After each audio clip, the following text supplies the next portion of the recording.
Prej pak javësh, fermerët mund të përfitojnë rimbursimin e tatimit mbi vlerën e shtuar për inputet bujqësore.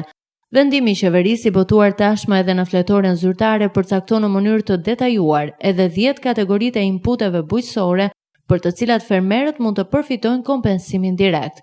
Referuar vendimit, kategoritë që rimbursohen janë plerat kimike, pesticidet, farat, bagtit racepastër, ushqimet për kafshët apo edhe plasmasët për serat.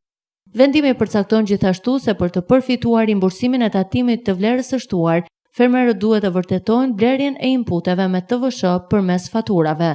Kriteret dhe procedurat e kompensimit do të përcaktohen me udhëzim të përbashkët të Ministrisë së Financave dhe Ministrisë së Bujqësisë. Kjo lehtësi fiskale për fermerët ka detyruar qeverinë shqiptare që të ndryshojë vendimin brenda pak javësh. Ndryshimi i skemës nga heqja e TVSH-s në rimbursimin e saj u argumentua nga qeveria si një zgjidhje e sugjeruar edhe nga vetë fermerët. Nga heqja e TVSH-s përfitojnë tregtarët dhe jo fermerët në mënyrë direkte, ndaj qeveria zgjodhi variantin e ri që parashikon kompensimin me para.